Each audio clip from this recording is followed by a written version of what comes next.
이번 시간에는 연산자 다중정의, 파장 연산자 다중정의부터 해보도록 하겠습니다. 연산자 다중정의에서 연산자 함수란 연산자 함수는 연산자를 이용하듯 호출할 수 있는 메서드라고 하시면 되고요. 그래서 우리가 메서드를 계속 만들 거예요.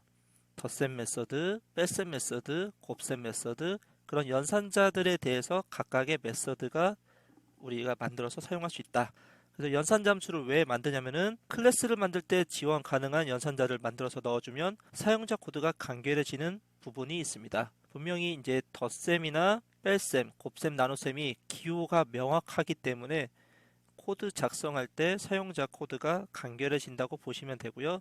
더 이상 이제 확장성이 높아진다. 그렇게 보시면 됩니다. 근데 대부분의 연산자 함수들을 이제 정의를 많이 해볼 건데요. 여기에서 보시면 논리 연산자들은 되도록이면 다중정의 하지 말자.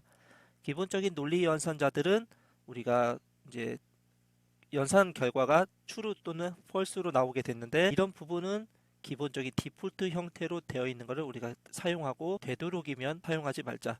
이게 심각한 오류가 사용자한테 넘기는 꼴이라고 하니까 되도록이면 명심해서 한번 배워보도록 하겠습니다. 제일 먼저 산술 연산자입니다. 산술 연산자는 인티저 같은 기본 자료형에서 덧셈에 대해서는 x 플러스 3 덧셈을 한다. 어떤 값과 어떤 값을 더한다면 값이 더해진다라는 의미를 가지고 있는데요. 이것을 이제 객체 대 객체의 산술 연산에서는 클래스가 어떻게 작동하는지를 새롭게 개발자 입장에서 정의를 해주면 됩니다. 이 부분에 대해서는 저희가 이제 C 벡터라는 클래스를 작성하면서 배워볼 건데요. C 벡터 클래스는 실수형 좌표값을 가지는 객체로 보시면 되고 여기 산술 연산자 예제에 기본적인 클래스 형태를 제공해 주었습니다. 이 코드를 먼저 작성해서 클래스를 만들어 놓고 사용자 코드 입장에서 산술 연산자들이 들어갔을 때 그 기능을 제대로 발현하도록 같이 한번 실습하는 코드를 만들어 보도록 하겠습니다. 그럼 비주얼 스튜디오를 열고 해당하는 코드를 클래스 형태로 만들어 보도록 하겠습니다. 새롭게 클래스를 만들어서 C 벡터라는 클래스를 만들 것입니다. 프로젝트를 만들기, 빈 프로젝트를 만들겠습니다.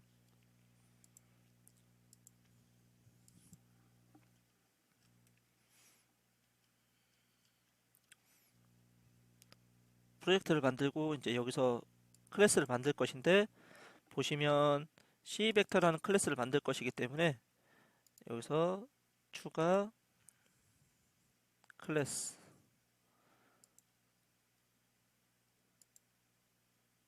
클래스를 추가하시면 됩니다.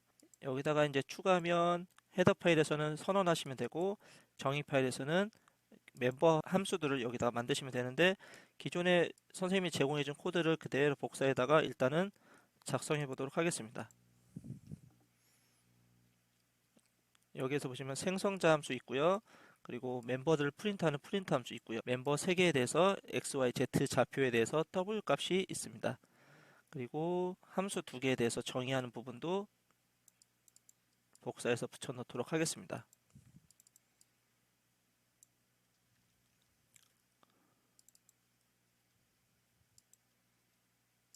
이렇게 해서 이제 생성자 함수 정의하는 부분 그리고 프린트하는 부분 이렇게 나눠져 있고요.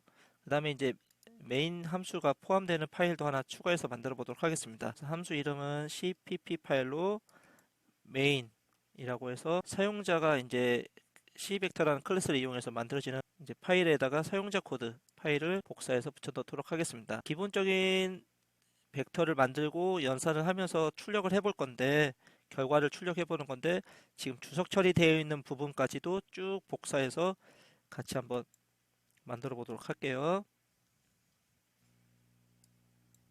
사용자 코드까지 복사해서 완료했습니다. 지금은 이제 벡터 제로랑 1을 만들어서 일단 출력하는 부분까지 됐는데 잘 만들어졌는지 한번 실행시켜 보도록 하겠습니다. 실행해 보시면 V0는 x가 0, y가 1, z가 2, V1은 x가 1, y가 2, z3 알맞게 들어가고 출력되는 거 확인할 수가 있습니다. 이제 기본적인 데이터 벡터에 대해서 값을 넣고 출력하는 부분까지 확인을 했고요. 이제 두 번째부터 한번 해보도록 하겠습니다. 이 부분을 한번 주석을 풀어보시면 주석을 풀어보시면 컴파일러 입장에서 덧셈, 이 기호 부분에서 빨간 줄이 쳐집니다. 이 부분은 이제 문법에 안 맞는다고 하는 거죠. 벡터 대 벡터의 덧셈에 대해서는 컴파일러가 알지 못하는 부분입니다. 이 부분을 저희가 이제 연산자 함수를 정의하면서 기능을 추가해 보도록 하겠습니다. 연산자 함수를 정의할 때는 이제 헤더 파일에서 이 부분에서 이제 정의하시면 되고요. 오퍼레이터라는 함수 이름을 통해서 연산자를 제정할 수 있습니다. 오퍼레이터라는 함수를 통해서 기호를 덧셈을 써주고요. 매개 변수를 이 괄호 안에 넣어주시면 되는데, 매개 변수는 보통 객체 참조용으로 들어가기 때문에 const 벡터 참조용으로 v를 넣도록 하겠습니다.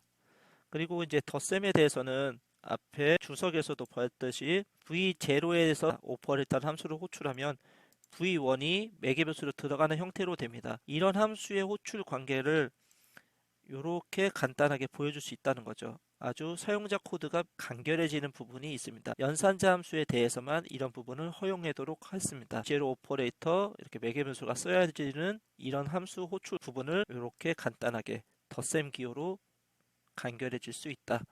그래서 우리는 얘가 덧셈을 하고 나면 결과값이 새로운 객체가 나타나야 되기 때문에 반응값까지 확인해 보도록 하겠습니다. 반응값은 C 벡터가 그대로 출력되는 형태.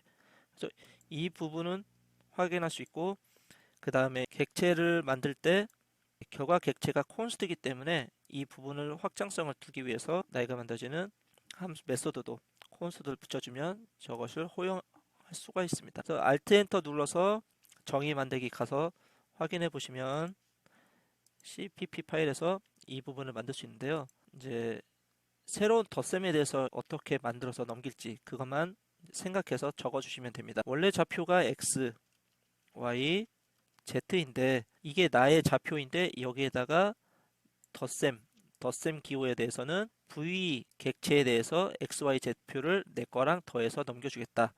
그렇게 정의를 했기 때문에 각각의 좌표에다가 v.x를 더해주면 되고요. y에다가는요 v.y를 더해주면 됩니다. 그리고 z에다가 v.z를 더해주면 벡터 대 벡터의 덧셈은 각 좌표별로 덧셈이다. 이렇게 정의를 해서 한번 만들어 보았습니다. 그러면 실행이 잘 되는지 확인해 보도록 하겠습니다. 실행시켜 보시면 x 0 더하기 1 하면 1이 나왔고요. 1 더하기 2 해서 3이 나왔습니다. 그리고 z는 2, 3 더해서 5가 나왔습니다. 이렇게 결과값이 제대로 계산이 되었고 그 결과값 출력까지 완료가 되었습니다. 다음은 콘스트 객체 v3인데요. 이 부분은 다낭 연산자입니다.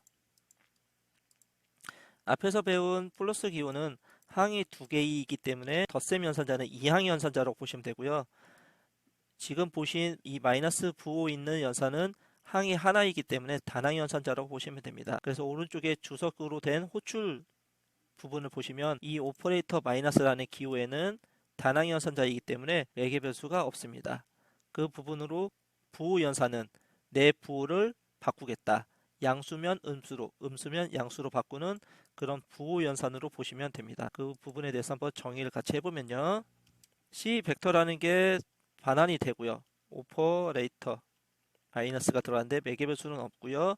콘스트가 이렇게 정의해 주시면 됩니다. 그래서 새로운 객체를 만들어내는데 내 부호를 바꾼 객체로 만들어서 반환을 시켜주면 됩니다. 그래서 정의로 이동, Alt 엔터 누르시면 되고 정의로 이동하시면 됩니다. 이 부분에서는 원래 내 객체의 부호가 멤버가 X 그대로, Y 그대로, Z 그대로인데 새로운 객체, 반환해야 될 객체는 내 객체 부호를 반전시켜야 되기 때문에 쉽게 얘기하면 마이너스 1을 곱한 것이라고 보시면 됩니다. 각각의 멤버의 X의 마이너스 1, Y의 마이너스 1, Z의 마이너스 1을 곱한 것과 같은 결과인데 간단하게 쓰면 앞에다가 이렇게 마이너스 기호만 붙여줘도 충분히 가능하다라고 보시면 되고요. 이 부분에 대해서도 출력을 한번 결과를 보시면 x1에 대해서 마이너스 1, 2에 대해서도 마이너스 2, 3에 대해서 마이너스 3 해서 부호 연산까지 완벽하게 됐습니다. 다음은 부호 플러스 연산인데요. 마이너스 연산과는 다르게 부호 플러스 연산은 값은 바뀌지 않습니다. 대신에 이 플러스 비율도 부호도 변하지 않고 값은 변하지 않는데 이런 연산도 필요할 수가 있다 라고 보시면 되고요. 여기서도 단항 연산자이기 때문에 매개 변수가 없습니다. 플러스 연산에 대해서는 값도 변함이 없기 때문에 내 객체를 그대로 반환하는 것으로 쉽게 함수를 정의할 수가 있겠습니다. 그러면 함수 선언부터 다시 한번 확인해 보면 단항 연산자 마이너스를 그대로 복사하셔서 부호만 바꾸시면 함수 선언을 쉽게 할 수가 있고요. 이 부분을 Alt 엔터로 정의를 만들고요. 이 부분은 새로운 객체를 만드는데 이렇게 할 수가 있겠죠. 내 객체를 그대로 반환 x, y, z 이대로 반환할 수도 있습니다. 또한 새롭게 하는 방법은 return 나를 그대로 반환하는 디스 객체를 반환함으로써 값 변경이 없는 그런 객체를 다시 반환할 수가 있겠습니다. 그래서 다시 한번 실행시켜 보시면 x0에 대해서 0, 1, 1, 2, 2 동일하게 출력됨을 볼 수가 있습니다. V5는 마이너스 연산인데 부호 연산인데 앞서서 만들어 봤죠. 이 부분은 주의 깊게 봐야 되는 부분 중에 하나가 V3에 대해서는 콘스트가 붙어 있고 V5에 대해서는 콘스트가 안 붙어 있습니다. 우리가 콘스트가 붙어 있을 수도 있고 안 붙을 수도 있는데 이거는 사용자 코드에서 객체를 만들 때 쓰이는 부분이죠. 사용자가 내 객체를 콘스트를 만드느냐 안 만드느냐, 상수 형태로 만드느냐 안 만드느냐, 이 부분에 대해서 콘스트로 만드는 것을 허용하고자 할 때, 호환성 높게 하고자 할 때 내 객체를, 내 멤버 함수를 반드시 콘스트를 붙여야 됩니다.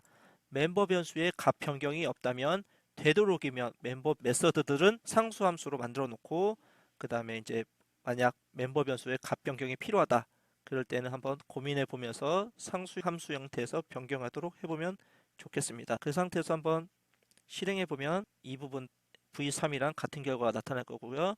이제는 멤버 덧셈, 이 멤버 덧셈도 앞서서 했습니다. 여기서 V2를 만들 때 콘스트를 허용하는 거, 그리고 얘는 허용하지 않는 거니까 같이 호환이 될 수 있고요. 이번에는 마이너스 한번 해보도록 하겠습니다. V7은 객체를 만들 때 이항 연산자 마이너스 음수를 들어가는데요. 이거를 플러스 연산 만든 것을 가지고 쉽게 만들어 볼 수가 있는데요. 복사를 해서 만들어 보고 여기 부분만 마이너스로 가시면 됩니다. 얘는 이항 연산자이기 때문에 객체가 참조 형태로 매개 변수가 들어가 있고요. 새로운 계산 결과 객체가 벡터로 반환값으로 나타나게 됩니다. 이 부분도 정의를 한번 해보도록 하겠습니다. 정의해 보시면 이 부분인데요. 이 부분은 위에서 플러스한 거를 그대로 복사에다가 마이너스로 바꿔볼 수가 있겠습니다. x, y, z는 나의 객체라고 보시면 되고요. 뺄셈할 부분이 v이기 때문에 v를 각각의 내 객체 멤버에서 뺐다고 보시면 됩니다. 그래서 한번 실행해 보시면 실행 결과에서 보시면 0에서 1을 빼서 마이너스 1, 1에서 2를 빼서 마이너스 1, 2에서 3을 빼서 마이너스 1, 그래서 V7까지 확인할 수가 있습니다. 이렇게 해서 이제 덧셈, 뺄셈에 대해서 이항연산자, 단항연산자까지 만들었고요. 이제는 곱셈, 나눗셈 연산자를 이제 만들어 볼 건데 벡터에서의 곱셈은 이제 정의를 한번 생각해 봐야 됩니다. 벡터 대 벡터의 곱셈이다 라고 하면 저희가 이번에 만들어 볼 연산자에서 역할은 이 부분인데요. V0랑 V1을 곱셈하는 연산을 만들어 볼 겁니다. 그때 연산은 어떻게 할 것이냐, x끼리의 곱 더하기 y 변수끼리의 곱 더하기 z 멤버 변수들의 곱 해서 이 세 개를 더해 줄 것입니다. 각각의 멤버 변수가 더블 형태이기 때문에 이 계산기의 결과는 더블이라는 데이터 타입이 나올 거고요. 그래서 이 멤버 함수는 반환값이 더블이 될 것입니다. 그래서 한번 만들어 보시면 오퍼레이터 곱셈이 될 거고요. 여기는 멤버 변수가 동일하게 들어갈 것입니다. 이 오퍼레이터 곱셈에 대해서는 벡터가 반환값이 아니라 계산된 결과는 더블이기 때문에 더블형을 반환하는 계산 결과로 보시면 됩니다. 그래서 이거를 정의를 해서 이 부분이죠. 이 부분에다가 내 멤버 변수인 x 곱하기 매개 변수로온 벡터에서의 x끼리 곱 더하기 내 멤버 변수인 y 곱하기 v.y 더하기 내 멤버 변수인 z 곱하기 v.z 라고 해서 이렇게 만들어 주시면 멤버 변수끼리의 곱을 다 더해서 반환하는 그런 함수로 우리가 만들 수가 있겠습니다. 그래서 이 부분을 한번 실행해서 한번 확인해 보시면 이 부분에서 RES8이 나오는데요. 이 부분이 어떻게 계산되어 있냐면은 0 곱하기 1 해서 0이 나오고요. 1 곱하기 2 해서 2가 나옵니다. 그리고 2 곱하기 3 해서 6이 나오는데 2 더하기 6 해서 결론은 8이 나왔음을 확인할 수가 있습니다. 이렇게 해서 벡터 대 벡터의 곱셈은 이렇게 정의할 수가 있는데 두 번째 V9 객체에 대해서는 곱셈을 이렇게도 정의할 수가 있습니다. 벡터 대 실수배, 벡터가 실수배만큼 늘어나는 그런 곱셈을 정의할 수가 있는데요. 이 부분은 매개 변수로 실수가 들어가고 더블 형태가 들어가고 얘의 결과는 각 xy 좌표가 늘어난 결과이기 때문에 하나의 벡터가 반환돼서 벡터를 대입할 수가 있겠습니다. 그래서 이 부분은 한번 같은 곱셈 연산자이지만 한번 다르게 다중정의 해볼 수 있는데요. 오퍼레이터라고 해서 곱셈인데 이 함수는 더블형이 들어가고요. 콘스트는 붙여주시고 반환값이 객체가 들어가게 됩니다. 그래서 각각의 멤버의 v를 곱한 값을 객체로 만들 수가 있습니다. 이것을 한번 정의해 보도록 하겠습니다. 그래서 만들어 보시면 원래 멤버가 x, 원래 멤버가 y, 원래 멤버가 z인데 각각의 멤버에다가 몇 배를 곱하냐면은 매개 변수로 넘어온 v를 곱한다는 것입니다. v 곱하는 것을 각각에다 다시 써주면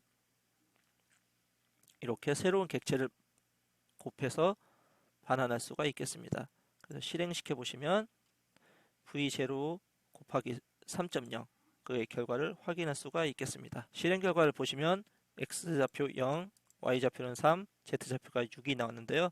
이 부분은 v0 좌표에다가 0에다가 3배 0, 1에다가 3배한 3, z2에다가 3배한 6이 나왔음을 확인할 수가 있습니다. 이번에는 나눗셈인데 동일하게 곱셈과 마찬가지로 매개 변수는 실수가 들어가고 결과값으로 벡터가 반환되는 그런 연산자 함수로 정의할 수가 있겠습니다. 곱셈을 이용해서 같이 한번 빠르게 정의해 보면요. 기호만 달라지는 것이죠. 기호만 달라진다고 보시면 되고 이 함수도 정의를 해보면 곱셈한 결과랑 곱셈이 아니라 나눗셈으로 각각의 멤버를 v로 나눠주면 되겠습니다. 빠르게 정의할 수가 있고요. 이 부분에 대한 결과를 확인해 보시면 v0를 각각의 x좌표, y좌표, z좌표를 3.0으로 나누어진 결과를 결과값으로 나타나게 됩니다. 실행시켜 보시면 0과 0.33333, 0.6667 나왔습니다. 이 부분은 각각의 멤버인 0, 1, 2를 3으로 나눈 결과로 보시면 되겠습니다. 자, 이번에는 증감 연산자가 있을 텐데요. 증감 연산자는 증가하는 연산자, 단항 연산자고요. 그리고 감소하는 연산자가 있습니다. 증가 연산자나 감소하는 연산자는 전이 증가가 있고 후이 증가가 있는데요. 여기도 전이 감소가 있고 후이 감소가 있습니다. 이 부분만 확인하셔서 이제 연산자 함수를 만드실 때 고려해 보시면 되겠습니다. 이 부분은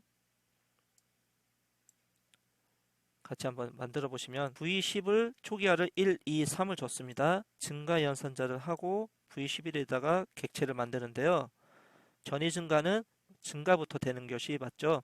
그래서 V10을 증가시키고 그 결과를 새로운 객체를 만들어서 V11에 담게 됩니다. 그 부분을 확인하시면서 오퍼레이터 증감 연산자 한번 만들어 보시면 새로운 벡터를 만드는데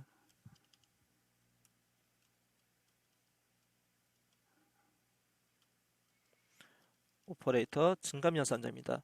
그리고 내 객체는 값이 변하기 때문에 콘스트는 주지 않겠습니다. 이 부분을 정의를 한번 해보시면 자, 내 객체가 x 값이 있고요. y 값이 있고 z 값이 있는데 이거의 멤버들의 값을 증가를 먼저 시키겠습니다. 증가를 시키면 내 객체의 멤버들의 값이 하나 증가된 것이고 새로운 객체 멤버를 그대로 증가가 반영된 변수로 만들어서 넘겨주게 되는 것이죠. 이렇게 할 수가 있습니다. 이렇게 했으면 내 거를 먼저 증가를 하고 증가된 결과를 반환해서 V10이라는 결과를 만들겠다. 결과를 확인해 보시면 XYZ가 원래 1, 2, 3으로 초기화됐는데 V10이 먼저 증가가 되고 2, 3, 4로 증가가 되고 V11을 만들 때 2, 3, 4로 그대로 대입된 걸로 확인할 수가 있습니다. 전이 증가입니다. 먼저 증가를 하고 대입을 시켰다 라고 확인하시면 됩니다. 다음은 이제 후이 증가인데요. 후이 증가는 전이 증가랑 마찬가지로 오퍼레이터 증가 연산으로 만들 수가 있습니다. 대신에 이 부분은 대입을 먼저 하고 증가를 하겠죠. 대입을 먼저 하고 V10은 증가됩니다. 그 부분을 명심해 주시면서 확인해 보시면 같은 오퍼레이터 함수를 만듭니다. 이름이 중복되기 때문에 오버로딩 할 때 무엇이 달라져야 된다고 얘기했죠? 네, 매개 변수가 달라져야 됩니다. 그래서 이 부분은 증가 연산 전이 증가와 후이 증가를 구분하는 부분으로 매개 변수가 없으면 전이라고 보시면 되고요. 매개 변수가 있으면 후이라고 보시면 됩니다. 그래서 우리는 여기에다가 인티저라는 약속의 값을 넣게 되고 특별히 매개 변수를 넣지 않아도 후이 연산자가 호출되면 이 부분이 호출된다고 보시면 됩니다. 정의를 만들게 되면요. 이 부분은 XY 좌표가 있는데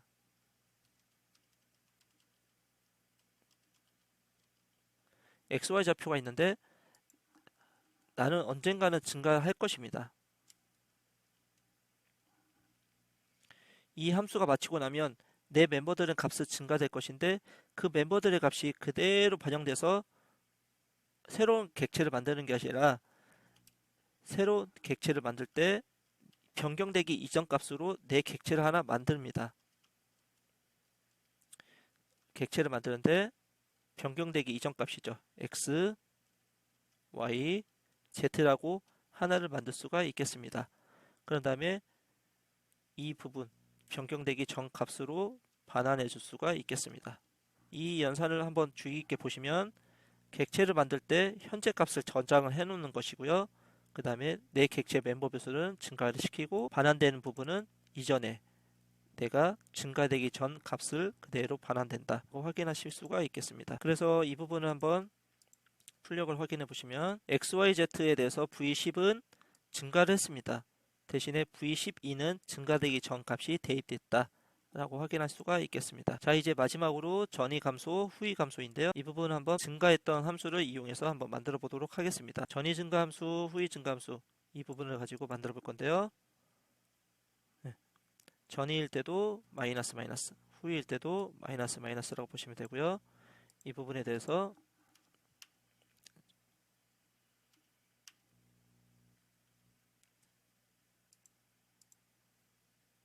이제 이 부분이 전이라고 보시면 되고요. 이 부분이 후이라고 보시면 됩니다. 그래서 전이일 때는 그대로 복사해서 감소하는 걸로 보시면 되고요.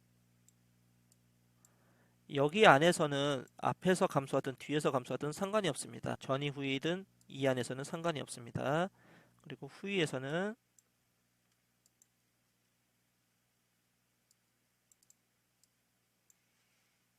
먼저 감소하기 전 값을 저장을 하고 감소를 시킨 다음에 이전에 저장된 값을 반환하는 형태로 만들 수가 있겠습니다. 그래서 여기까지 산술연산자 데이터를 한번 확인해 보시면요. 출력 결과가 보시는 결과와 같이 V0부터 쭉 나타나게 됩니다.